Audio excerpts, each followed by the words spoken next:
Winning Punjab ਦਾ special programme ਦੇਖ ਰਹੇ ਹੋ ਤੁਸੀਂ ਤੇ ਮੈਂ ਹਾਂ ਲਖਵਿੰਦਰ ਸਿੰਘ ਮਾਨ ਲੈ ਕੇ ਹਾਜ਼ਰ ਹਾਂ ਪੰਜਾਬ ਦੀ ਰਾਜਨੀਤੀ ਦੀਆਂ ਕੁਝ ਵੱਡੀਆਂ ਤੇ ਅਹਿਮ ਖਬਰਾਂ। ਸਭ ਤੋਂ ਪਹਿਲਾਂ ਗੱਲਬਾਤ ਕਰਾਂਗੇ ਕੈਪਟਨ ਅਮਰਿੰਦਰ ਸਿੰਘ ਦੀ, ਜੋ ਕਿ ਦਲੇਰ ਇਨਸਾਨ ਦੇ ਤੌਰ ਤੇ ਪੂਰੀ ਦੁਨੀਆ ਦੇ ਵਿੱਚ ਮਸ਼ਹੂਰ ਨੇ, ਲੇਕਿਨ ਉਮਰ ਦੇ ਇਸ ਪੜਾਅ ਦੇ ਉੱਪਰ ਤੇ ਕਾਂਗਰਸ ਹਾਈ ਕਮਾਂਡ ਦੇ ਵੱਲੋਂ ਤੇ ਕਾਂਗਰਸ ਸਰਕਾਰ ਵੱਲੋਂ ਲਏ ਗਏ ਇੱਕ ਵੱਡੇ ਫੈਸਲੇ ਤੋਂ ਬਾਅਦ ਉਹ ਵੀ ਘਬਰਾਹਟ ਦੇ ਵਿੱਚ ਆਏ ਹੋਏ ਨੇ। ਕਿਸ ਗੱਲ ਨੂੰ ਲੈ ਕੇ, ਕਿਸ ਮਾਮਲੇ ਨੂੰ ਲੈ ਕੇ ਘਬਰਾਹਟ ਆ ਗਈ ਕੈਪਟਨ ਅਮਰਿੰਦਰ ਸਿੰਘ ਨੂੰ, ਇਸ ਬਾਰੇ ਗੱਲਬਾਤ ਕਰਾਂਗੇ ਤੇ ਨਾਲ ਹੀ ਨਾਲ ਗੱਲਬਾਤ ਕਰਾਂਗੇ ਸੁਖਜਿੰਦਰ ਸਿੰਘ ਰੰਧਾਵਾ ਦੇ ਵੱਲੋਂ ਯੂ ਟਰਨ ਲੈ ਲਿਆ ਗਿਆ।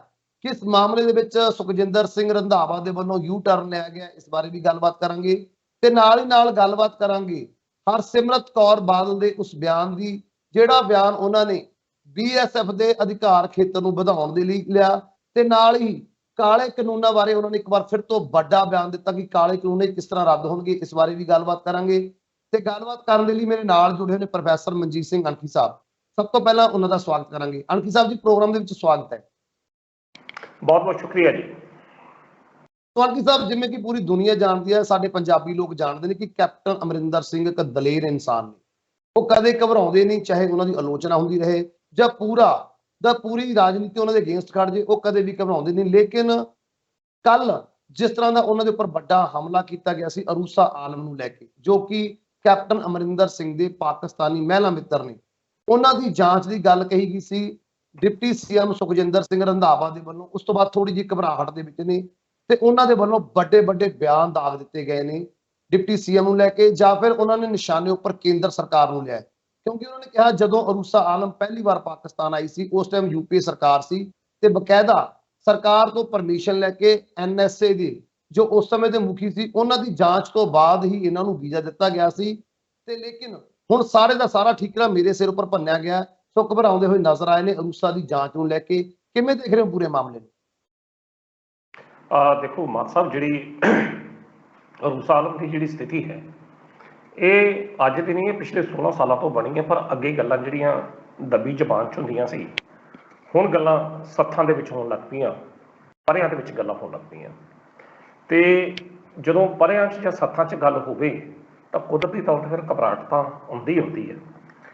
ਪਰ ਕੈਪਟਨ ਅਮਰਿੰਦਰ ਸਿੰਘ ਹੁਣੀ ਜਿਸ ਤਰੀਕੇ ਨਾਲ ਇਸ ਲੜਾਈ ਨੂੰ ਲੜਦੇ ਪਏ ਆ, ਔਰ ਜਿਸ ਤਰੀਕੇ ਨਾਲ ਉਹਨਾਂ ਨੇ ਇਸ ਲੜਾਈ ਨੂੰ ਪਰਸਨਲ ਨਾਮ ਦਿੱਤਾ, ਤਾਂ ਉਹਦੇ ਸੰਦਰਭ 'ਚ ਇਹ ਗੱਲ ਬਿਲਕੁਲ ਠੀਕ ਆ ਕਿ ਉਹ ਇਸ ਵੇਲੇ ਘਬਰਾਏ ਨਹੀਂ। ਤੇ ਦੂਜੇ ਪਾਸੇ ਸੁਖਜਿੰਦਰ ਸਿੰਘ ਰੰਧਾਵਾ ਨੂੰ ਉਹਨਾਂ ਦੀਆਂ ਬਣਦੀਆਂ ਜ਼ਿੰਮੇਵਾਰੀਆਂ ਅਹਿਸਾਸ ਕਰਾ ਰਹੇ ਨੇ।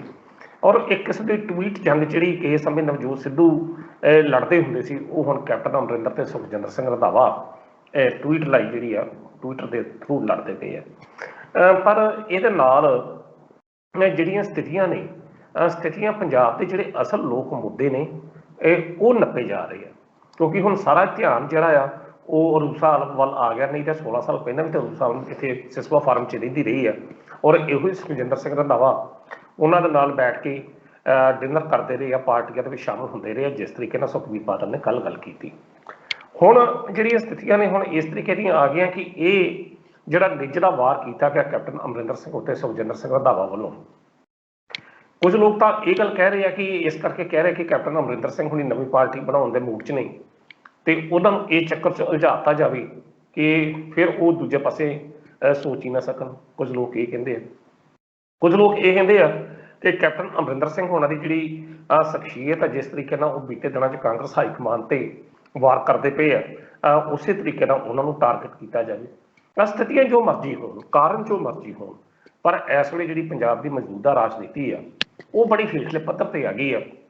ਜਿਹੜੇ ਅਸਲ ਮੁੱਦੇ ਸੀ, STF ਦੀ ਰਿਪੋਰਟ ਜਿਹੜੀ ਰੱਦ ਹੋਈ, ਬਰਗਾੜੀ ਕਾਂਡ, ਕਈ ਕਾਂਡ ਇਹੋ ਜਿਹੇ ਹੋਏ ਜਿਹੜੇ ਉਹ ਉੱਥੇ ਹੀ ਮਸਲੇ ਆ, ਉਹਨਾਂ ਵੱਲ ਕੋਈ ਵੀ ਬੰਦਾ ਧਿਆਨ ਜਿਹੜਾ ਉਹ ਨਹੀਂ ਦੇ ਰਿਹਾ। ਤੇ ਇੱਕ ਨਵੇਂ ਮਸਲੇ ਜਿਹੜੇ ਉਹ ਕ੍ਰੀਏਟ ਕਰਕੇ ਲੋਕਾਂ ਦਾ ਧਿਆਨ ਜਿਹੜਾ ਉਸ ਪਾਸੇ ਲੈ ਗਿਆ। ਹੁਣ ਬੰਦਾ ਪੁੱਛੇ ਆਮ ਲੋਕਾਂ ਨੂੰ ਅਰੂਸਾ ਆਲਮ ਦਾ ਕੀ ਲੱਗੇ। ਹੁਣ ਇਹੋ ਸੁਖਜਿੰਦਰ ਸਿੰਘ ਰੰਧਾਵਾ 4.5 ਸਾਲ ਚੁੱਪ ਰਿਹਾ। ਕਿਉਂ ਚੁੱਪ ਰਿਹਾ?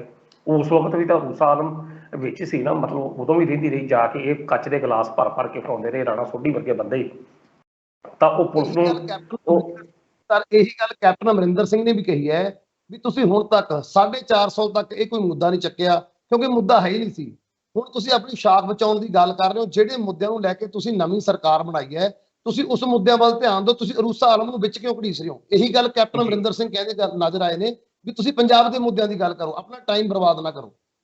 ਜੀ ਜੀ ਬਿਲਕੁਲ। ਕਿਉਂਕਿ ਕੈਪਟਨ ਅਮਰਿੰਦਰ ਸਿੰਘ ਜਿਸ ਤਰੀਕੇ ਨਾਲ ਤੁਸੀਂ ਗੱਲ ਕੀਤੀ, ਘਾਗ ਸਿਆਸਤਦਾਨ ਨੇ, ਮਤਲਬ ਛਾਤਰ ਸਿਆਸਤਦਾਨ ਨੇ, ਉਹਨਾਂ ਨੇ ਜਿਸ ਤਰੀਕੇ ਦਾ ਇਹ ਵਾਰ ਜਿਹੜਾ ਕੀਤਾ ਕਿ ਉਹਨਾਂ ਨੇ ਯਾਦ ਕਰਾਇਆ ਕਿ ਤੁਸੀਂ ਤਾਂ ਮੈਨੂੰ ਕਹਿੰਦੇ ਰਹੇ ਕਿ 4.5 ਸਾਲਾਂ ਦੌਰਾਨ ਮੈਂ ਕੋਈ ਕੰਮ ਨਹੀਂ ਕੀਤਾ, ਮੈਂ ਕੋਈ ਕੰਮ ਨਹੀਂ ਕਰਦਾ। ਹੁਣ ਤੁਹਾਡੇ ਕੋਲ ਸਰਕਾਰ ਆ, ਜਦੋਂ ਦੂਜਾ STF ਦਾ ਜਦੋਂ ਮੁੱਦਾ ਬਣਾਉਣਾ ਸੀ ਤਾਂ ਜਿਸ ਤਰੀਕੇ ਨਾਲ ਕੰਵਰ ਵਿਜੇ ਪ੍ਰਤਾਪ ਸਿੰਘ ਔਰ ਰਣਬੀਰ ਸਿੰਘ ਖੱਟੜਾ ਦੀ ਜਿਹੜੀ ਅਪੁਆਇੰਟਮੈਂਟ ਆ ਉਹ ਮੈਂ ਤੁਹਾਡੇ ਕਹਿਣ ਤੇ ਕੀਤੀ, ਤਾਂ ਹੁਣ ਤੁਸੀਂ ਆਪਣੇ ਕੰਮ ਕਰੋ, ਮਤਲਬ ਦੂਜੇ ਜਿਹੜੇ ਬੇਫਜ਼ੂਲ ਕੰਮਾਂ ਦੇ ਵਿੱਚ ਲੋਕਾਂ ਨੂੰ ਉਲਝਾਉਣਾ।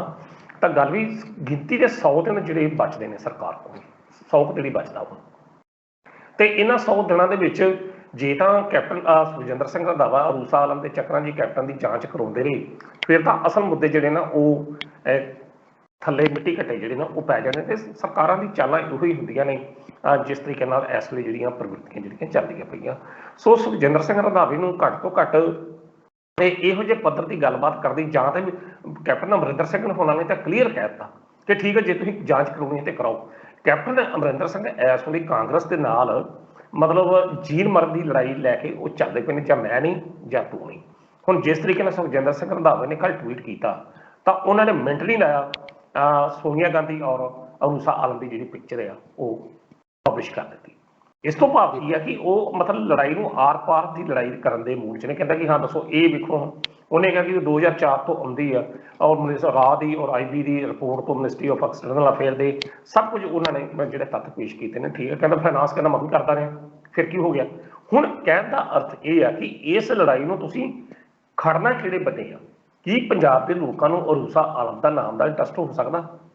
ਉਹ ਕੀ ਸੁਣ ਕੇ ਕੀ ਕਰਨਗੇ ਉਹਦੇ ਨਾਲ? ਕੀ ਪੰਜਾਬ ਦੇ ਮੁੱਦੇ ਹੱਲ ਹੋ ਜਾਣਗੇ? ਬਿਜਲੀ ਦਾ ਮੁੱਦਾ ਹੱਲ ਹੋ ਜਾਏਗਾ, ਜਾਂ ਬਰਗਾੜੀ ਕਾਂਡ ਜਿਹੜੇ ਨੇ, ਨਸ਼ੇ ਦੇ ਮੁੱਦੇ, ਰੇਤ ਮਾਈਨਿੰਗ ਦਾ ਮੁੱਦਾ, ਉਹ ਕੰਮ ਖਤਮ ਹੋ ਜਾਊਗਾ ਜੇਕਰ ਤੁਸੀਂ ਲੋਕਾਂ ਦਾ ਧਿਆਨ ਇਸ ਪਾਸੇ ਲਾਉਣਾ ਕਿ ਕੈਪਟਨ ਅਮਰਿੰਦਰ ਸਿੰਘ ਫਿਰ ਨਵੀਂ ਪਾਰਟੀ ਨਹੀਂ ਬਣਾਊਗਾ। ਕੈਪਟਨ ਅਮਰਿੰਦਰ ਸਿੰਘ ਵਰਗਾ ਘਾਤ ਸਿਆਸਤਦਾਨ, ਉਹਨੂੰ ਕੋਈ ਫਰਕ ਲੱਗਾ ਪਿਆ ਜੇਕਰ ਉਹਦੀ ਪਤਨੀ ਨੂੰ ਇਤਰਾਜ਼ ਨਹੀਂ, ਉਹਦੇ ਮੁੰਡੇ ਨੂੰ ਇਤਰਾਜ਼ ਨਹੀਂ, ਹੋਰ ਕਿਸੇ ਨੂੰ ਕੋਈ ਇਤਰਾਜ਼ ਨਹੀਂ, ਤਾਂ ਤੁਸੀਂ ਹੁਣ ਕਰੈਕਟਰ ਅਸੈਸੀਨੇਸ਼ਨ ਤੇ ਜੇਕਰ ਉਤਰਦੇ ਪਏ ਜੇ ਕਰੈਕਟਰ ਅਸੈਸੀਨੇਸ਼ਨ ਕੀਤਾ ਤਾਂ ਨਹੀਂ, ਦੂਜੇ ਪਾਸੇ ISI ਨਾਲ ਪੰਜਾਬ ਦੇ ਅਮਨ ਤੇ ਕਾਨੂੰਨ ਦੀ ਸੁਰੱਖਿਆ ਦੇ ਨਾਲ ਉਹਨਾਂ ਦਾ ਮਸਲਾ ਜਿਹੜਾ ਜੋੜ ਕੇ ਵੇਖ ਰਹੇ ਆ। ਇਹ ਸਿਰਫ ਔਰ ਸਿਰਫ ਸੁਖਜਿੰਦਰ ਰੰਧਾਵਾ ਜਿਹੜੀ ਅਸੀਂ ਕਹਿ ਸਕਦੇ ਹਾਂ ਕਿ ਕੈਪਟਨ ਅਮਰਿੰਦਰ ਸਿੰਘ ਨੂੰ ਜਿਤਨਾ ਹੁਣ ਚਾਰੋਂ ਖਾਨੇ ਟਿੱਚ ਕਰਦਾ ਉਹ ਯਤਨ ਹੋ ਸਕਦਾ, ਔਰ ਦੂਜੇ ਪਾਸੇ ਕੈਪਟਨ ਅਮਰਿੰਦਰ ਸਿੰਘ ਸਰਕਾਰ ਨੂੰ, ਮੌਜੂਦਾ ਚੰਨੀ ਸਰਕਾਰ ਨੂੰ ਇਸ ਕਰਕੇ ਘੇਰਦੇ ਪਏ ਆ ਵੀ ਮੇਰੇ ਤੋਂ ਤੁਸੀਂ ਜਲੀਲ ਕਰਕੇ ਮੈਨੂੰ ਤੁਸੀਂ ਲਾ ਦਿੱਤਾ, ਹੁਣ ਤੁਸੀਂ ਅਸਲ ਮੁੱਦਿਆਂ ਤੋਂ ਧਿਆਨ ਭਟਕਾਉਣ ਵਾਸਤੇ ਅਰੂਸਾ ਆਲਮ ਦਾ ਨਾਮ ਲੈ ਰਹੇ ਜੀ, ਔਰ ਇੱਕ ਬਿਨਾਂ ਗੱਲ ਦੇ ਇੱਕ ਟਵੀਟ ਦੀ ਜੰਗ ਕਰਦੇ ਪਏ ਜੀ। ਚਲੋ ਤੁਸੀਂ ਇਸ ਬੰਨੇ ਕਰ ਲਓ, ਇਹ ਪਹਿਲੀ ਵਾਰੀ ਆ, ਨਹੀਂ ਤਾਂ ਕੈਪਟਨ ਅਮਰਿੰਦਰ ਸਿੰਘ ਹਮੇਸ਼ਾ ਅਰੂਸਾ ਆਲਮ ਦੇ ਸੰਬੰਧ ਦੇ ਵਿੱਚ ਬਚਣ ਦੀ ਕੋਸ਼ਿਸ਼ ਕਰਦੇ, ਕਦੀ ਉਹਨਾਂ ਨੂੰ ਖੁੱਲ੍ਹ ਕੇ ਜਵਾਬ ਨਹੀਂ ਦਿੱਤਾ।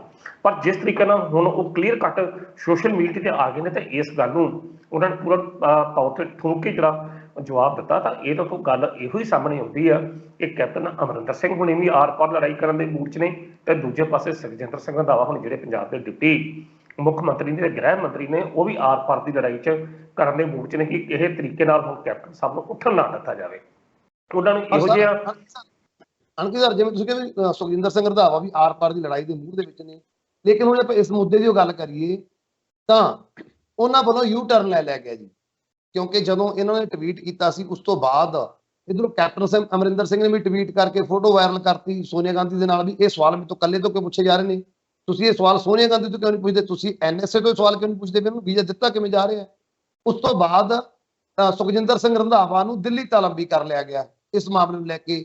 ਉਸ ਤੋਂ ਬਾਅਦ ਉਹਨਾਂ ਨੇ ਯੂ ਟਰਨ ਲੈਂਦੇ ਹੋਏ ਇੱਕ ਬਿਆਨ ਵੀ ਦਿੱਤਾ, ਤੇ ਨਾਲ ਹੀ ਨਾਲ ਉਹ ਟਵੀਟ ਜਿਹੜਾ ਉਹਨਾਂ ਨੇ ਆਦੇਸ਼ ਬਾਰੇ ਕਿਹਾ ਸੀ ਵੀ ਮੈਂ ਆਦੇਸ਼ ਦੇ ਦਿੰਦੇ ਜਾਂਚ ਦੇ, ਉਹ ਟਵੀਟ ਹੈਂਡਲ ਤੋਂ ਡਿਲੀਟ ਕਰ ਦਿੱਤਾ ਗਿਆ, ਤੇ ਨਾਲ ਹੀ ਨਾਲ ਉਹਨਾਂ ਦਾ ਬਿਆਨ ਆ ਗਿਆ ਵੀ ਮੈਂ ਤਾਂ ਕੋਈ ਇਸ ਤਰ੍ਹਾਂ ਦਾ ਬਿਆਨ ਦਿੱਤੇ ਨਹੀਂ, ਇਸ ਤਰ੍ਹਾਂ ਦੀ ਕੋਈ ਜਾਂਚ ਨਹੀਂ ਹੋਏਗੀ ਅਰੂਸਾ ਆਲਮ ਦੀ। ਤੇ ਕਿਵੇਂ ਦੇਖ ਰਹੇ ਹੋ ਉਹਨਾਂ ਦੇ ਬਿਆਨ ਨੂੰ ਜਾਂ ਉਹਨਾਂ ਦੇ ਯੂ ਟਰਨ ਨੂੰ? ਕਿਸ ਤਰ੍ਹਾਂ ਦਾ ਪ੍ਰੈਸ਼ਰ ਹੈ ਹੁਣ ਸੁਖਜਿੰਦਰ ਸਿੰਘ ਰੰਧਾਵਾ ਦੇ ਉੱਪਰ, ਹਾਈ ਕਮਾਂਡ ਦਾ ਜਾਂ ਕੈਪਟਨ ਅਮਰਿੰਦਰ ਸਿੰਘ ਦਾ? ਨਹੀਂ ਕੈਪਟਨ ਅਮਰਿੰਦਰ ਦਾ ਨਹੀਂ। ਜਿਸ ਤਰੀਕੇ ਨਾਲ ਬਾਕੀ ਨਾਲ ਕੱਲ੍ਹ ਸੁਖਜਿੰਦਰ ਸਿੰਘ ਰੰਧਾਵਾ ਨੇ ਪਰਸੋਂ ਉਹਨਾਂ ਨੇ ਪ੍ਰੈਸ ਕਾਨਫਰੰਸ ਕੀਤੀ ਔਰ ਬਕਾਇਦਾ ਤੌਰ ਤੇ ਟਵੀਟ ਕੀਤੇ, ਔਰ ਕੱਲ੍ਹ 4.5 ਘੰਟੇ ਜਿਹੜੀ ਮੀਟਿੰਗ ਚੱਲੀ, ਔਰ ਮੀਟਿੰਗ ਤੋਂ ਬਾਅਦ ਸੁਖਜਿੰਦਰ ਸਿੰਘ ਰੰਧਾਵਾ ਕਾਂਗਰਸ ਹਾਈ ਕਮਾਂਡ ਦੇ ਦਰਬਾਰ 'ਚ ਪੇਸ਼ ਹੋਏ। ਉੱਥੇ ਇਹੋ ਹੀ ਉਹਨਾਂ ਨੂੰ ਮੈਸੇਜ ਦਿੱਤਾ ਗਿਆ, ਇਹੋ ਹੀ ਸਮਝਾਇਆ ਗਿਆ ਕਿ ਬੇਲੋੜੀ ਜਿਹੜੀ ਆ ਜਿਹੜੀ ਚਰਚਾਵਾਂ ਨੇ ਵਿਵਾਦ ਨਾ ਛੇੜੇ ਜਾਣ। ਕਾਂਗਰਸ ਹਾਈਕਮਾਨ ਨੇ ਪੂਰਨ ਤੌਰ ਤੇ ਡੱਕਾ ਜਿਹੜਾ ਮਾਰਿਆ, ਕਿਉਂਕਿ ਕਾਂਗਰਸ ਹਾਈਕਮਾਨ, ਕਿਉਂਕਿ ਕੈਪਟਨ ਅਮਰਿੰਦਰ ਸਿੰਘ ਆਫਟਰ ਉਸੇ ਕਾਂਗਰਸ ਹਾਈਕਮਾਨ ਦੇ ਬਲੂ ਆਈ ਬॉय ਰਹੇ ਨੇ, ਅੱਖਾਂ ਦੇ ਤਾਰੇ ਰਹੇ ਨੇ, ਜਿਹੜੇ ਅੱਜ ਜਿਹੜੇ ਨਵੇਂ ਬਣਨ ਦੀ ਕੋਸ਼ਿਸ਼ ਕਰਦੇ ਪਏ ਨੇ। ਕੈਪਟਨ ਅਮਰਿੰਦਰ ਸਿੰਘ ਦੀ ਅੱਜ ਵੀ ਗਾਂਧੀ ਪਰਿਵਾਰ 'ਚ ਪੂਰਨ ਤੌਰ ਤੇ ਸੰਬੰਧ ਜਿਹੜੀ ਜਾਂ ਪਕੜ ਜਿਹੜੀ ਹੈਗੀ ਆ। ਇਸੇ ਕਰਕੇ ਜਦੋਂ ਉਹਨੇ ਮਤਲਬ ਜਦੋਂ ਸੁਖਜਿੰਦਰ ਸਿੰਘ ਰੰਧਾਵੇ ਨੇ ਇਹੋ ਜਿਹੇ ਬਿਆਨ ਜਾਰੀ ਕੀਤੇ ਕੈਪਟਨ ਅਮਰਿੰਦਰ ਦੀ ਸ਼ਖਸੀਅਤ ਦੇ ਖਿਲਾਫ, ਤਾਂ ਉਹਨੇ ਮਿੰਟ ਦੇ ਵਿੱਚ ਸੋਨੀਆ ਗਾਂਧੀ ਦੀ ਫੋਟੋ ਜਿਹੜੀ ਆ ਕੱਢ ਕੇ ਸਾਰੀ ਦੁਨੀਆ ਨੂੰ ਵਿਖਾਤੀ ਕਿ ਵੇਖੋ ਜੀ ਇਹ ਵੀ ਸੱਚ ਆ। ਤਾਂ ਉਹ ਜੇ ਭੰਡੀ ਪ੍ਰਚਾਰ ਤੋਂ ਬਚਣ ਵਾਸਤੇ ਜਾਂ ਵਾਦ ਵਿਵਾਦਾਂ ਤੋਂ ਬਚਣ ਵਾਸਤੇ ਕਾਂਗਰਸ ਹਾਈਕਮਾਨ ਨੇ ਸੁਖਜਿੰਦਰ ਸਿੰਘ ਰੰਧਾਵੇ ਨੂੰ ਸਾਫ਼ ਗੰਤਰਿਸ਼ ਦਿੱਤੇ ਨੇ ਕਿ ਲੜਾਈ ਜਿਹੜੀ ਆ ਅਸਲ ਮੁੱਦਿਆਂ ਦੀ ਲੜਾਈ ਕੀਤੀ ਜਾਵੇ, ਪੰਜਾਬ ਦੇ ਲੋਕਾਂ ਦੀ ਗੱਲ ਕੀਤੀ ਜਾਵੇ। ਇਹੋ ਜਿਹੇ ਬੇਵਕੂਫੇ ਜਿਹੜੇ ਕਦਮ ਨੇ ਇਹਨਾਂ ਤੋਂ ਬਚਣ ਦੀ ਕੋਸ਼ਿਸ਼ ਕੀਤੀ ਜਾਵੇ, ਜਿਹਦੇ ਨਾਲ ਕਾਂਗਰਸ ਦੀ ਹਾਈਕਮਾਨ ਜਿਹੜੀ ਆ ਉਹ ਵੀ ਫਿਰ ਕਈ ਵਾਰੀ ਉਹਦੇ ਵਾਸਤੇ ਵੀ ਸਥਿਤੀਆਂ ਜਿਹੜੀਆਂ ਗੰਭੀਰ ਹੋ ਜਾਂਦੀਆਂ ਨੇ। ਸੋ ਜਿਸ ਤਰੀਕੇ ਨਾਲ ਉਹਨਾਂ ਨੇ ਉਹ ਟਵੀਟ ਆਪਣਾ ਹਟਾਇਆ ਆ ਔਰ ਜਿਸ ਤਰੀਕੇ ਨਾਲ ਯੂ ਟਰਨ ਲਿਆ, ਇਹ ਖਾਸ ਤੌਰ ਤੇ ਕੈਪਟਨ ਅਮਰਿੰਦਰ ਦਾ ਪ੍ਰੈਸ਼ਰ ਨਹੀਂ ਹੈ, ਇਹ ਕਾਂਗਰਸ ਹਾਈਕਮਾਨ ਦਾ ਜਿਹੜਾ ਪ੍ਰੈਸ਼ਰ ਹੈ। ਜਿਸ ਤਰੀਕੇ ਨਾਲ ਉਹਨਾਂ ਨੂੰ ਦਿੱਲੀ ਤਲਬ ਕੀਤਾ ਗਿਆ 4.5 ਘੰਟੇ ਮੀਟਿੰਗ ਤੋਂ ਬਾਅਦ, ਭਾਰਤ ਭੂਸ਼ਣ ਆਸ਼ੂ ਔਰ ਉਹ ਉੱਥੇ ਦਿੱਲੀ ਪਹੁੰਚਦੇ ਨੇ, ਉੱਥੇ ਜਾ ਕੇ ਸੋਨੀਆ ਗਾਂਧੀ ਦੇ ਦਰਬਾਰ 'ਚ ਹਾਜ਼ਰੀ ਲੱਗਦੀ, ਕੇ ਵੇਣੂਗੋਪਾਲ ਨੂੰ ਉਹ ਮਿਲੇ ਤੇ, ਤਾਂ ਕੇ ਵੇਣੂਗੋਪਾਲ ਦੀ ਜਿਹੜੀ ਸਥਿਤੀ ਆ ਇਹੋ ਹੀ ਦੱਸਣ ਨੂੰ ਕਾਫੀ ਸੀ ਕਿ ਉਹਨਾਂ ਨੂੰ ਇਹੋ ਜਿਹੇ ਬੇਲੋੜੀ ਬਿਆਨਬਾਜ਼ੀ ਕਰਨ ਤੋਂ ਡੱਕਿਆ ਗਿਆ ਕੈਪਟਨ ਅਮਰਿੰਦਰ ਸਿੰਘ ਹੋਣਾ ਦੇ ਖਿਲਾਫ, ਕਿ ਤਾਂ ਜੋ ਹੋਰ ਵਾਦ ਜਿਹੜਾ, ਕਿਉਂਕਿ ਇਹ ਲੜਾਈ ਹੁਣ ਨਿੱਜੀ ਹੁੰਦੀ ਜਾ ਰਹੀ ਹੈ, ਰਾਜਨੀਤੀ ਨਾਲ ਇਸ ਦਾ ਕੋਈ ਸੰਬੰਧ ਨਹੀਂ ਹੈ। ਲੋਕਾਂ ਨੇ ਮੁੱਦੇ ਜਿਹੜੇ ਪੁੱਛਣੇ ਨੇ ਉਹ ਲੋਕ ਮੁੱਦਿਆਂ ਦੀ ਗੱਲ ਕਰਨ, ਜਿਸ ਕਰਕੇ ਕੈਪਟਨ ਅਮਰਿੰਦਰ ਸਿੰਘ ਨੂੰ ਬੁਲਾਇਆ ਗਿਆ। ਤੇ ਕੈਪਟਨ ਅਮਰਿੰਦਰ ਸਿੰਘ ਨੇ ਆਪਣੇ ਟਵੀਟ ਦੇ ਵਿੱਚ ਬਕਾਇਦਾ ਤੌਰ ਤੇ ਸੁਖਜਿੰਦਰ ਰੰਧਾਵੇ ਨੂੰ ਚੇਤਾ ਪਾਇਆ ਕਿ ਭਾਈ ਸਾਹਿਬ ਤੁਸੀਂ ਇਹ ਗੱਲਾਂ ਕਰਦੇ ਰਹੇ ਹੋ, ਸਰਕਾਰ ਤੁਹਾਡੇ ਆ ਸਭ ਕੰਮ ਕਰੋ, ਜਿਹੜੇ ਕੰਮ ਹੋਣ ਦੱਸੋ ਕਿ ਰੇਤ ਦਾ ਮੁੱਦਾ ਜਾਂ ਨਸ਼ੇ ਦਾ ਮੁੱਦਾ ਕਿੰਨੀ ਕੁ ਤੁਸੀਂ ਮੱਲ ਮਾਰੀ ਆ। ਹੁਣ ਤਾਂ ਗ੍ਰਹਿ ਮੰਤਰੀ ਤੁਸੀਂ ਜੀ ਜਿਹੜੇ ਅਖੀਰਲੇ ਟਵੀਟਸ ਦੀ ਗੱਲ ਉਹਨਾਂ ਨੇ ਕੀਤੀ ਆ। ਸੋ ਕੈਪਟਨ ਸੁਖਜਿੰਦਰ ਸਿੰਘ ਰੰਧਾਵੇ ਦਾ ਜਿਹੜਾ ਯੂ ਟਰਨ ਦਾ ਕਾਂਗਰਸ ਹਾਈਕਮਾਨ ਦੇ ਪ੍ਰੈਸ਼ਰ ਕਰਕੇ ਅਸੀਂ ਕਹਿ ਸਕਦੇ ਹਾਂ ਜੀ। ਪਰ ਇਹ ਤਾਂ ਹੀ ਕਾਰਟੋਪਲੇਸ ਦੀ ਗੱਲ ਹੈ ਜੋ ਕੈਪਟਨ ਅਮਰਿੰਦਰ ਸਿੰਘ ਅਤੇ ਕਾਂਗਰਸ ਹਾਈਕਮਾਨ ਤੇ ਕਾਂਗਰਸ ਦੇ ਵਿੱਚ ਚੱਲ ਰਿਹਾ, ਖਾਸ ਤੌਰ ਤੇ ਡਿਪਟੀ ਸੀਐਮ ਦੇ ਵਿੱਚ ਚੱਲ ਰਿਹਾ। ਹੁਣ ਇਸ ਤੋਂ ਬਾਅਦ ਆਪਾਂ ਗੱਲ ਕਰੀਏ ਜੀ ਸ਼੍ਰੋਮਣੀ ਅਕਾਲੀ ਦਲ ਦੀ, ਮੈਡਮ ਹਰਸਿਮਰਤ ਬਾਦਲ, ਉਹਨਾਂ ਦੇ ਵੱਲੋਂ ਕੱਲ ਇੱਕ ਵੱਡਾ ਬਿਆਨ 3 ਕਾਲੇ ਕਾਨੂੰਨਾਂ ਨੂੰ ਲੈ ਕੇ ਆਇਆ ਹੈ ਤੇ ਨਾਲ ਹੀ ਉਹਨਾਂ ਦਾ ਬਿਆਨ ਇੱਕ ਆਇਆ BSF ਦੇ ਅਧਿਕਾਰ ਖੇਤਰ ਨੂੰ ਵਧਾਉਣ ਬਾਰੇ। ਉਹਨਾਂ ਨੇ ਕਿਹਾ ਵੀ ਜੇਕਰ ਸਾਡੀ ਸਰਕਾਰ 2022 ਦੀਆਂ ਚੋਣਾਂ ਦੇ ਵਿੱਚ ਬਣਦੀ ਹੈ, ਚੋਣਾਂ ਤੋਂ ਬਾਅਦ ਬਣਦੀ ਹੈ, ਅਸੀਂ ਜਿੱਤਦੇ ਹਾਂ ਤਾਂ 3 ਕਾਲੇ ਕਾਨੂੰਨ ਅਸੀਂ ਸੈਂਟਰ ਤੋਂ ਵਾਪਸ ਕਰਵਾ ਦੇਵਾਂਗੇ। ਤੇ ਨਾਲ ਹੀ ਨਾਲ ਉਹਨਾਂ ਨੇ ਕਿਹਾ ਵੀ ਜਿਹੜਾ ਵਾਧਾ BSF ਦੇ ਅਧਿਕਾਰ ਖੇਤਰ ਵਿੱਚ 15 ਕਿਲੋਮੀਟਰ ਤੋਂ ਵਧਾ ਕੇ 50 ਕਿਲੋਮੀਟਰ ਦਾ ਕਰ ਦਿੱਤਾ ਗਿਆ, ਅਸੀਂ ਇਹਨੂੰ ਵੀ ਵਾਪਸ ਕਰਵਾ ਦੇਵਾਂਗੇ। ਤੁਸੀਂ ਕਿਵੇਂ ਦੇਖ ਰਹੇ ਹੋ? ਕਿਉਂਕਿ ਉਹ ਪਹਿਲਾਂ ਸੈਂਟਰ ਸਰਕਾਰ ਦੇ ਵਿੱਚ ਸੀ, ਉਦੋਂ ਇਹਨਾਂ ਨੇ ਕਾਨੂੰਨਾਂ ਦੀ ਗੱਲ ਕਿਉਂ ਨਹੀਂ ਕੀਤੀ, ਉਦੋਂ ਕਾਲੇ ਕਾਨੂੰਨ ਦੇ ਖਿਲਾਫ ਕਿਉਂ ਨਹੀਂ ਖੜੇ ਹੋਏ, ਉਦੋਂ ਉਹ ਇਹਨਾਂ ਦੀ ਮੁਖਾਲਫਤ ਕਰਦੇ ਨਜ਼ਰ ਆਏ ਸੀਗੇ। ਲੇਕਿਨ ਹੁਣ ਉਹ ਕਹਿ ਰਹੇ ਨੇ ਅਸੀਂ ਕਾਨੂੰਨ ਵਾਪਸ ਕਰਵਾ ਦੇਵਾਂਗੇ। ਜੇਕਰ ਉਹਨਾਂ ਕੋਲ ਹੁਣ ਵੀ ਪਾਵਰ ਹੈ ਵਾਪਸ ਕਰਵਾਉਣ ਦੀ, ਤਾਂ ਉਹ ਸਰਕਾਰ ਦੇ ਨਾਲ ਰਲ ਕੇ ਕਿਉਂ ਨਹੀਂ ਚੱਲਦੇ? ਸਰਕਾਰ ਦੇ ਨਾਲ ਰਲ ਕੇ ਉਹ ਵੀ ਕਿਉਂ ਨਹੀਂ ਪ੍ਰੈਸ਼ਰ ਪਾਉਂਦੀ ਸੈਂਟਰ ਸਰਕਾਰ ਦੇ ਉੱਪਰ ਕਿ ਉਹ ਸਿਰਫ ਸਰਕਾਰ ਬਣਾਉਣ ਤੋਂ ਬਾਅਦ ਇਸ ਤਰ੍ਹਾਂ ਦਾ ਪ੍ਰੈਸ਼ਰ ਪਾਉਣਗੇ? ਕਿਵੇਂ ਦੇਖ ਰਹੇ ਹੋ ਹਰਸਿਮਰਤ ਕੌਰ ਬਾਦਲ ਦੇ ਇਸ ਬਿਆਨ ਨੂੰ? ਬੀਬੀ ਹਰਸਿਮਰਤ ਬਾਦਲ ਦਾ ਜਿਹੜਾ ਇਹ ਬਿਆਨ ਆ, ਇਹ ਮੈਚ ਰਾਜਸੀ ਬਿਆਨ ਅਸੀਂ ਕਹਿ ਸਕਦੇ ਹਾਂ ਕਿ ਜਿਸ ਤਰੀਕੇ ਨਾਲ ਤੁਸੀਂ ਗੱਲ ਕੀਤੀ ਕਿ ਜੇ ਤੁਸੀਂ ਵਾਕਈ ਇੰਨੇ ਗੰਭੀਰ ਜੇ ਤਾਂ ਤੁਸੀਂ ਹੁਣ ਕੁਝ ਕਰੋ, ਪੰਜਾਬ ਸਰਕਾਰ ਦਾ ਮਿਲ ਪਓ। ਕਿਸ ਤਰ੍ਹਾਂ ਤੁਸੀਂ ਚਲੋ ਮੰਨ ਲਓ ਕਿ ਸਰਕਾਰ ਬਣ ਜਾਂਦੀ ਪੰਜਾਬ ਦੀ, ਫਿਰ ਕਿਸ ਤਰੀਕੇ ਨਾਲ ਕਾਲੇ ਕਾਨੂੰਨ ਰੱਦ ਕਰਵਾ ਸਕਦੇ ਆ? ਉੱਪਰ ਤਾਂ 2 MP ਨੇ ਸਿਰਫ, ਸੁਖਬੀਰ ਬਾਦਲ ਤੇ ਪ੍ਰਕਾਸ਼ ਆਪਣੇ ਬੀਬੀ ਹਰਸਿਮਰਤ ਕੌਰ ਬਾਦਲ ਸੈਂਟਰ ਸਰਕਾਰ ਤੇ ਕੀ ਪਾ ਸਕਦੇ ਨੇ ਦਬਾਅ? ਤੇ ਇਹ ਉਹ ਜੁੜੀ ਆ ਕਿ ਜਦੋਂ ਕਾਲੇ ਕਾਨੂੰਨ ਪਾਸ ਹੋਏ ਸੀ ਬਕਾਇਦਾ ਤੌਰ ਤੇ ਇਹਨਾਂ ਨੇ ਜਿਹੜੇ ਸਾਈਨ ਸੀ ਉਹਨਾਂ ਉੱਤੇ ਕੀਤੇ, ਉਦੋਂ ਕੋਈ ਵਿਰੋਧ ਇਹਨਾਂ ਨੇ ਪ੍ਰਗਟ ਨਹੀਂ ਕੀਤਾ। ਈਵਨ ਕਿ ਬੁੱਢੀ ਉਮਰੇ ਜਦੋਂ ਪ੍ਰਕਾਸ਼ ਸਿੰਘ ਬਾਦਲ ਦਾ ਵੀ ਮੱਥੇ ਤੇ ਕਲੰਕ ਲਵਾਤਾ, ਜਦੋਂ ਉਹਦੇ ਵੱਡੇ ਬਾਦਲ ਸਾਹਿਬ ਦੇ ਮੂੰਹੋਂ ਕਿਸਾਨੀ ਕਾਨੂੰਨਾਂ ਦੇ, ਕਾਲੇ ਕਾਨੂੰਨਾਂ ਦੇ ਹੱਕ ਦੇ ਵਿੱਚ ਇਹਨਾਂ ਨੇ ਬੁਲਾਇਆ, ਉਹਨਾਂ ਕੋਲ ਜਿਹੜੀ ਵੀਡੀਓ ਰਿਕਾਰਡਿੰਗ ਜਿਹੜੀ ਪਾਈ ਗਈ। ਇਹੋ ਸੁਖਬੀਰ ਬਾਦਲ ਤੇ ਹਰਸਿਮਰਤ ਕੌਰ ਬਾਦਲ ਕਈਆਂ ਥਾਵਾਂ ਤੇ ਇਹਨਾਂ ਕਾਲੇ ਕਾਨੂੰਨਾਂ ਦੇ ਹੱਕ ਵਿੱਚ ਬੋਲਦੇ ਨਜ਼ਰ ਆਏ ਔਰ ਇਹ ਕਿਹਾ ਗਿਆ ਕਿ ਇਹ ਕਾਂਗਰਸ ਵੱਲੋਂ ਸਾਜ਼ਿਸ਼ ਆ। ਤਾਂ ਹੁਣ ਅੱਜ ਦੀ ਤਰੀਕ 'ਚ ਕਿਸ ਮੂੰਹ ਨਾਲ ਉਹ ਕਹਿ ਰਹੇ ਕਿ ਅਸੀਂ ਇਹਨਾਂ ਕਾਲੇ ਕਾਨੂੰਨਾਂ ਨੂੰ ਰੱਦ ਕਰਾਵਾਂਗੇ? ਤੁਸੀਂ ਜਦੋਂ ਉਸ ਵਕਤ ਸਰਕਾਰ ਦਾ ਇੱਕ ਅਹਿਮ ਹਿੱਸਾ ਸੀ, ਉਸ ਵਕਤ ਤੁਹਾਡੀ ਜਿਹੜੀ ਭੂਮਿਕਾ ਬਿਲਕੁਲ ਨਕਾਰਾਤਮਕ ਰਹੀ ਇਹਨਾਂ ਦੇ ਪ੍ਰਤੀ। ਉਸ ਵਕਤ ਤੁਸੀਂ ਕਿੱਥੇ ਸੀ ਜਦੋਂ ਉੱਥੇ ਧਰਨੇ ਲੱਗਣੇ ਸ਼ੁਰੂ ਹੋਏ? ਤਾਂ ਤੁਸੀਂ ਉਸ ਵੇਲੇ ਵੱਡੇ ਬਾਦਲ ਸਾਹਿਬ ਦੀ ਪ੍ਰੈਸ ਕਾਨਫਰੰਸ ਕਰਵਾ ਰਹੀ, ਈਵਨ ਕਿ ਨਰਿੰਦਰ ਸਿੰਘ ਤੋਮਰ ਦੇ ਵੀ ਚੰਡੀਗੜ੍ਹ ਵਿਖੇ ਇਹਨਾਂ ਨੇ ਲੈ ਕੇ ਪ੍ਰੈਸ ਕਾਨਫਰੰਸ ਕਰਾਈ। ਬੀਬੀ ਹਰਸਿਮਰਤ ਕੌਰ ਬਾਦਲ ਉਹਨਾਂ ਨੂੰ ਇਹ ਚਾਹੀਦਾ ਕਿ ਠੀਕ ਆ, ਰਾਜਨੀਤੀ ਕਰੋ, ਤੁਹਾਨੂੰ ਰਾਜਨੀਤੀ ਕਰਨ ਦਾ ਪੂਰਨ ਹੱਕ ਆ, ਪਰ ਲੋਕਾਂ ਨੂੰ ਜਾਂ ਕਿਸਾਨਾਂ ਨੂੰ ਬੇਵਕੂਫ ਤੁਸੀਂ ਨਾ ਬਣਾਓ।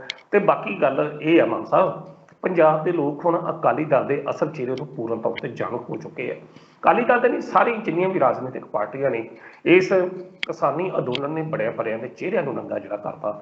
ਉਹ ਤੁਸੀਂ ਮਤਲਬ BSF ਦੀ ਗੱਲ ਕਰਨ ਦੇ ਵਿੱਚ ਬੀਬੀ ਹਰਸਿਮਰਤ ਕੌਰ ਤੇ ਇਹ ਵੀ ਕਹਿ ਸਕਦੇ ਕਿ ਕੱਲ ਨੂੰ ਜਦੋਂ ਬੀਬੀ ਹਰਸਿਮਰਤ ਕੌਰ ਬਾਦਲ ਨਹੀਂ, ਸੁਖਬੀਰ ਸਿੰਘ ਬਾਦਲ ਤਾਂ ਇਹ ਵੀ ਕਹਿ ਸਕਦੇ ਆ ਕਿ ਜੇਕਰ ਸਾਡੇ ਪੰਜਾਬ 'ਚ ਅਕਾਲੀ ਦਲ ਦੀ ਸਰਕਾਰ ਬਣਦੀ ਆ ਤੇ ਅਸੀਂ 50 ਕੀ 15 ਕੀ ਅਸੀਂ ਤਾਂ 2 ਕਿਲੋਮੀਟਰ ਵੀ ਜਿਹੜਾ BSF ਦਾ ਅਧਿਕਾਰ ਖੇਤਰ ਨਹੀਂ ਰਹਿਣ ਦੇਣਾ, ਸਾਰਾ ਹੀ ਸਾਡਾ ਹੋਊਗਾ। ਉਹ ਸੁਖਬੀਰ ਬਾਦਲ ਹੁਣ ਇਹੋ ਜਿਹੀਆਂ ਗੱਲਾਂ ਕਰ ਸਕਦੇ ਤੇ ਕਈ ਵਾਰੀ ਉਹੋ ਜਿਹਾ ਅਸਰ ਜਿਹੜਾ ਉਹ ਘਰਦਿਆਂ ਦੇ ਬਾਕੀ ਮੈਂਬਰਾਂ ਤੇ ਵੀ ਪੈਣਾ ਜਿਹੜਾ ਸ਼ੁਰੂ ਹੋ ਜਾਂਦਾ ਆ। ਸੋ ਬੀਬੀ ਜੀ ਦੇ ਇਹਨਾਂ ਬਿਆਨਾਂ ਨੂੰ ਕੇਵਲ ਔਰ ਕੇਵਲ ਉਹ ਵਕਤੀ ਬਿਆਨ ਲੈਣੇ ਚਾਹੀਦੇ ਨੇ ਕਿ ਜਿਸ ਤਰੀਕੇ ਨਾਲ ਹਰ ਰਾਜਨੀਤਿਕ ਬੰਦਾ ਬਿਆਨ ਦਿੰਦਾ ਕਿ ਅਸੀਂ ਜਦੋਂ ਸਾਡੀ ਸਰਕਾਰ ਬਣੀ ਇਸ ਤਰ੍ਹਾਂ ਕਰਾਂਗੇ। ਉਹ ਭਾਈ ਸਾਹਿਬ ਸਰਕਾਰਾਂ ਤੇ ਜੇ ਉਹ ਕਾਲੇ ਕਾਨੂੰਨ ਵਾਪਸ ਕਰਾਉਣੇ, BSF ਦਾ ਅਧਿਕਾਰ ਖੇਤਰ ਬਾਅਦ 'ਚ ਗੱਲ ਕਰਨੀ, ਪਹਿਲਾਂ ਸਰਕਾਰ ਤਾਂ ਪੰਜਾਬ 'ਚ ਬਣਾ ਕੇ ਵੇਖ ਲਓ, ਪਹਿਲਾਂ ਪੰਜਾਬ 'ਚ ਆਪਣੀ ਸਥਿਤੀ ਤਾਂ ਵੇਖੋ, ਕਿਉਂਕਿ ਜਿਸ ਥਾਂ ਵੀ ਸੁਖਬੀਰ ਬਾਦਲ ਜਾਂਦਾ ਹਰ ਥਾਂ ਤੇ ਉਹਦਾ ਵਿਰੋਧ ਹੁੰਦਾ। ਪਰ ਇਸ ਵਿਰੋਧ ਦੇ ਬਾਵਜੂਦ ਵੀ ਉਹ 76 ਦੇ ਕਰੀਬ ਆਪਣੇ ਕੈਂਡੀਡੇਟ ਜਿਹੜੇ ਨੇ ਉਹਨੇ ਐਲਾਨ ਜਿਹੜੇ ਉਹ ਕਰ ਦਿੱਤੇ ਆ। ਤਾਂ ਉਹ ਆਪਣੀ ਮੁਹਿੰਮ 'ਚ ਤੁਰੇ ਨੇ, ਉਹ ਤੁਰੇ ਜਾ ਰਹੇ ਨੇ। ਠੀਕ ਆ, ਇਹ ਹਰ ਬੰਦਾ ਜੂਆ ਖੇਡਣ ਦਾ ਆਦੀ, ਜਿੱਤਣਾ ਹਾਰਨਾ ਉਹ ਰੱਬ ਬੰਦੇ ਦੀ ਕਿਸਮਤ ਦਾ ਅਧਿਕਾਰ ਹੁੰਦਾ। ਬਾਕੀ ਬੀਬੀ ਜੀ ਦੇ ਇਹ ਜਿਹੜੇ ਬਿਆਨ ਨੇ ਇਹ ਜ਼ਰੂਰ ਕਈ ਵਾਰੀ ਇਹੋ ਜਿਹੇ ਲੱਗਦੇ ਨੇ ਕਿ ਬੰਦਾ ਬਿਆਨਾਂ ਦੀ ਰੋਸ਼ਨੀ 'ਚ ਪਹਿਲਾਂ ਆਪਣੀ ਉਸ ਨਿਭਾਏ ਗਏ ਕਿਰਦਾਰ ਦੀ ਗੱਲ ਕਰੇ ਕਿ ਜੋ ਉਹਨਾਂ ਨੇ ਬੀਤੇ ਦੇ ਵਿੱਚ ਕਿਰਦਾਰ ਨਿਭਾਇਆ। ਹੁਣ ਰਾਜਾ ਵੜਿੰਗ ਵੱਲੋਂ ਕਿਸ ਤਰੀਕੇ ਨਾਲ ਬੱਸਾਂ ਫੜੀਆਂ ਜਾ ਰਹੀਆਂ ਔਰ ਬਾਦਲਾਂ ਦੀਆਂ ਫੜੀਆਂ ਜਾ ਰਹੀਆਂ, ਔਰ ਜੇਕਰ ਇਹ ਕਿਤੇ ਬੱਸਾਂ ਦੂਜੇ ਨੰਬਰ 'ਚ ਮਤਲਬ ਉਸ ਤਰ੍ਹਾਂ ਹੋਰ ਤਰੀਕੇ ਨਾਲ ਫੜੀਆਂ ਹੁੰਦੀਆਂ ਤਾਂ ਹੁਣ ਤੱਕ ਸੁਖਬੀਰ ਬਾਦਲ ਦਾ ਜਾਂ ਬਿਕਰਮਜੀਤ ਸਿੰਘ ਮਜੀਠੀ ਦਾ ਇਹ ਬਿਆਨ ਆ ਜਾਣਾ ਸੀ ਕਿ ਸਾਡੇ ਨਾਲ ਬਦਲਣ ਨੂੰ ਕਾਰਵਾਈ ਕੀਤੀ ਜਾ ਰਹੀ ਹੈ। ਇਸ ਦਾ ਮਤਲਬ ਕਿ ਜੇ ਉਹਨਾਂ ਵੱਲੋਂ ਕੋਈ ਪ੍ਰਤੀਕਰਮ ਨਹੀਂ ਆਇਆ, ਇਸ ਦਾ ਮਤਲਬ ਸਾਫ਼ ਆ ਕਿ ਵੱਡੇ ਪੱਧਰ ਤੇ ਟੈਕਸ ਨੂੰ ਚੋਰੀ ਕਰਦੇ ਰਹੇ ਆ, ਕਿੰਨੀ ਕਮਾਈ ਕਰਦੇ ਰਹੇ ਨੇ। ਤਾਂ ਹੁਣ ਜਿਹੜੇ ਕਮਾਈ ਕਰਦੇ ਰਹੇ ਨੇ ਤਾਂ ਕਿਸ ਮੂੰਹ ਨਾਲ ਉਹ ਬੋਲਣ ਆਰਬਿਟ ਦੀਆਂ ਬੱਸਾਂ ਫੜੀਆਂ ਗਈਆਂ, ਨਿਊ ਡੀਪ ਢਿੱਲੋਂ ਦੀਆਂ ਬੱਸਾਂ ਫੜੀਆਂ ਗਈਆਂ। ਤਾਂ ਇਹੋ ਜਿਹੀਆਂ ਸਥਿਤੀਆਂ ਜਿਹੜੀਆਂ ਨੇ ਬਾਦਲਾਂ ਦੇ ਉਸ ਕਿਰਦਾਰ ਨੂੰ ਲੋਕਾਂ ਦੇ ਸਾਹਮਣੇ ਨੰਗਾ ਕਰਦੀਆਂ ਨੇ, ਕਿਸਾਨਾਂ ਦੇ ਸਾਹਮਣੇ ਨੰਗਾ ਕਰਦੀਆਂ ਨੇ, ਜੋ ਬੀਤੇ ਦੌਰ 'ਚ ਇਹਨਾਂ ਨੇ ਆਪਣੀ ਭੂਮਿਕਾ ਨਿਭਾਈ ਹੈ। ਤਾਂ ਸੋ ਪੰਜਾਬ ਦੇ ਲੋਕ ਹੁਣ ਇਹਨਾਂ ਦੀਆਂ ਗੱਲਾਂ 'ਚ ਫਸਣ ਵਾਲੇ ਨਹੀਂ ਆ। ਖਾਸ ਤੌਰ ਤੇ ਜਦੋਂ ਕਿਸਾਨਾਂ ਨੂੰ ਪਤਾ ਕਿ ਜੇਕਰ ਪਿਛਲੇ 1.5 ਸਾਲ ਦੇ ਕਰੀਬ ਉਹ ਵਿਚਾਰੇ ਦਿੱਲੀ ਬਾਰਡਰਾਂ ਤੇ ਬੈਠੇ ਆ, ਅੱਜ ਤੱਕ ਸਰਕਾਰ ਉਹਨਾਂ ਦੀ ਸੁਣਦੀ ਨਹੀਂ ਪਈ। ਦੂਜੇ ਪਾਸੇ ਕਾਂਗਰਸ ਸਰਕਾਰ ਦੇ ਵੀ ਮੰਤਰੀ MLA MP ਜਿਹੜੇ ਵਿੱਚ ਉਹਨਾਂ ਦੀ ਵੀ ਸੁਣਦੀ ਪਈ। ਤੇ ਕੀ ਅਕਾਲੀ ਦਲ ਦੇ 2 ਜਾਂ 3 MP ਦੇ ਨਾਲ ਉਹ ਸਰਕਾਰ ਮਤਲਬ ਭਾਜਪਾ ਦੀ ਨਰਿੰਦਰ ਮੋਦੀ ਸਰਕਾਰ ਮੰਨ ਜੂਗੀ? ਉਹ ਇਸੇ ਲੀਕ ਦੇ ਵਿੱਚ ਹੈ ਕਿ ਅਕਾਲੀ ਦਲ ਦੀ ਸਰਕਾਰ ਬਣੇ ਤੇ ਫਿਰ ਮੈਂ ਸਮਝੌਤੇ ਰੱਦ ਕਰਾਂ, ਮਤਲਬ ਕਾਲੇ ਕਾਨੂੰਨ ਮੈਂ ਰੱਦ ਕਰਾਂ। ਇਹੋ ਜਿਹੀਆਂ ਬੇਵਕੂਫੀਆਂ ਟਿੱਪਣੀਆਂ ਜਿਹੜੀਆਂ ਤੋਂ ਇਹੋ ਜਿਹੇ ਜਿਹੜੇ ਸੀਨੀਅਰ ਲੀਡਰ ਨੇ ਉਹਨਾਂ ਨੂੰ ਬਚਣਾ ਚਾਹੀਦਾ। ਗੱਲ ਉਹੀ ਹੋਣੀ ਚਾਹੀਦੀ। ਬਾਕੀ ਠੀਕ ਆ, ਲੋਕਾਂ ਨਾਲ ਵਾਅਦੇ ਕਰੋ, ਲੋਕਾਂ ਨੂੰ ਬੇਵਕੂਫ ਬਣਾਓ। ਲੋਕੀ ਬੇਵਕੂਫ ਬਣਦੇ ਜਾਂ ਨਹੀਂ ਬਣਦੇ ਇਹ ਵਕਤ ਦੱਸੇਗਾ। ਜੀ ਮਾਨ ਸਾਹਿਬ। ਸੋਨਕੀ ਸਾਹਿਬ, ਤੁਸੀਂ ਇਹਨਾਂ ਪੰਜਾਬ ਦੇ ਸਾਰੇ ਅਹਿਮ ਮਸਲਿਆਂ ਉੱਪਰ ਗੱਲਬਾਤ ਕੀਤੀ ਸਾਡੇ ਨਾਲ, ਸਾਡੇ ਚੈਨਲ ਨਾਲ ਜੁੜੀ, ਉਹਦੇ ਲਈ ਤੁਹਾਡਾ ਬਹੁਤ ਬਹੁਤ ਧੰਨਵਾਦ। ਬਹੁਤ ਬਹੁਤ ਸ਼ੁਕਰੀਆ। ਇਹ ਸਨ ਪ੍ਰੋਫੈਸਰ ਮਨਜੀਤ ਸਿੰਘ ਅਣਖੀ ਸਾਹਿਬ, ਜਿਨ੍ਹਾਂ ਨੇ ਕੈਪਟਨ ਦੇ ਬਿਆਨਾਂ ਬਾਰੇ ਗੱਲ ਕੀਤੀ, ਕੈਪਟਨ ਦੀ ਘਬਰਾਹਟ ਬਾਰੇ ਗੱਲ ਕੀਤੀ ਤੇ ਨਾਲ ਹੀ ਨਾਲ ਗੱਲ ਕੀਤੀ ਸੁਖਜਿੰਦਰ ਸਿੰਘ ਰੰਧਾਵਾ ਵੱਲੋਂ ਲਏ ਗਏ ਯੂ ਟਰਨ ਦੀ, ਵੀ ਉਹਨਾਂ ਨੂੰ ਯੂ ਟਰਨ ਕਿਸ ਪ੍ਰੈਸ਼ਰ ਦੇ ਵਿੱਚ ਲੈਣਾ ਪਿਆ। ਤੇ ਨਾਲ ਹੀ ਨਾਲ ਹਰਸਿਮਰਤ ਕੌਰ ਬਾਦਲ ਦੇ ਵੱਡੇ ਬਿਆਨ ਦੀ ਗੱਲ ਕੀਤੀ ਜੋ ਉਹਨਾਂ ਨੇ ਕਾਲੇ ਕਾਨੂੰਨਾਂ ਬਾਰੇ ਗੱਲ ਕੀਤਾ। ਸੋ ਮਨਸ਼ਾ ਜ਼ਾਹਿਰ ਕੀਤੀ ਹੈ ਵੀ ਇਹ ਸੱਚਮੁੱਚ ਇਸ ਤਰ੍ਹਾਂ ਕਰਨਾ ਚਾਹੁੰਦੇ ਨੇ ਜਾਂ ਸਿਰਫ ਇੱਕ ਰਾਜਨੀਤਿਕ ਸਟੰਟ ਹੈ। ਇਸ ਬਾਰੇ ਚਰਚਾ ਕੀਤੀ। ਉਮੀਦ ਹੈ ਸਾਡੇ ਦਰਸ਼ਕਾਂ ਨੂੰ ਪ੍ਰੋਫੈਸਰ ਮਨਜੀਤ ਸਿੰਘ ਅਣਖੀ ਦੁਆਰਾ ਕੀਤੀ ਹੋਈ ਚਰਚਾ ਖੂਬ ਪਸੰਦ ਆਈ ਹੋਵੇਗੀ। ਤੁਹਾਨੂੰ ਇਹ ਚਰਚਾ ਕਿਵੇਂ ਲੱਗੀ ਸਾਨੂੰ ਕਮੈਂਟ ਕਰਕੇ ਜ਼ਰੂਰ ਦੱਸਿਓ। ਅਗਲੇ ਪ੍ਰੋਗਰਾਮ ਦੇ ਵਿੱਚ ਫਿਰ ਤੋਂ ਸਾਡੀ ਹੋਏਗੀ ਮੁਲਾਕਾਤ। ਉਦੋਂ ਤੱਕ ਸਾਨੂੰ ਦਿਓ ਇਜਾਜ਼ਤ। ਧੰਨਵਾਦ।